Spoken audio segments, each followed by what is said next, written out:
je dirais que c'est une atteinte à l'égalité des droits des femmes et des gens, citoyens ou pas d'ailleurs, il peut y avoir des étrangers qui résident en France.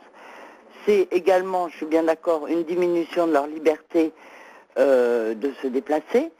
Et ça renvoie en fait à l'atteinte à la liberté individuelle, parce que hormis les cas où ça peut porter atteinte à la sécurité, à savoir que en principe on doit pouvoir voir le visage des gens, mais on sait aussi que les policiers, certaines brigades de police en France sont avec des cagoules et on voit absolument pas leur visage, c'est des cagoules qui ne laissent passer que les yeux. Donc la seule limitation qui serait admissible, ça serait de considérer que ça peut porter atteinte à la sécurité. Mais même prétendre ça serait inexact, parce que en réalité, les femmes qui sont habillées selon les habitudes vestimentaires musulmanes sont des femmes qui, en général, s'occupent de leurs enfants, d'une part, donc font des courses, amènent leurs enfants à l'école, etc.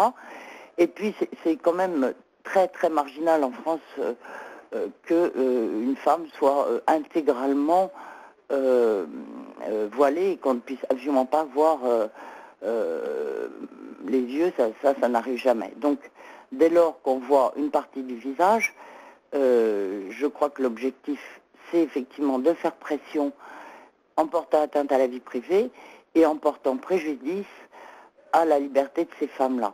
Et donc c'est évidemment complètement contraire, d'une part, à la laïcité, c'est-à-dire que l'État n'a pas à se mêler des habitudes religieuses, quelles que soient les religions, et deuxièmement, ça va entraîner une diminution de leurs droits. Comme vous le dites, effectivement, ces femmes qui sont parfaitement satisfaites de se vêtir de la sorte, qui n'ont qui ne contestent pas du tout cette manière de se vêtir et qui ce sont des choix pour elles, on va les empêcher de vivre normalement.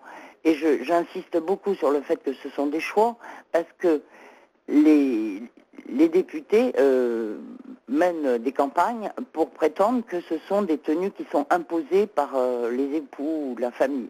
C'est totalement faux.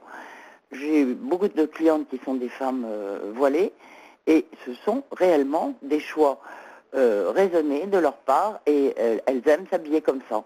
Et je ne vois pas pourquoi on leur interdirait de s'habiller comme elles le veulent. Parce que dans l'autre sens, comme je le disais tout à l'heure, si des jeunes filles ont envie de se promener le ventre à l'air dans le métro ou dans la rue, la République française ne leur interdit pas de se promener comme ça, même s'il y a d'autres gens qui peuvent être choqués. Bon, alors, c'est quand même assez insupportable de voir que cette République française, qui a toujours affirmé qu'elle était laïque, se comporte de manière discriminatoire à l'égard des femmes musulmanes qui aiment s'habiller comme ça.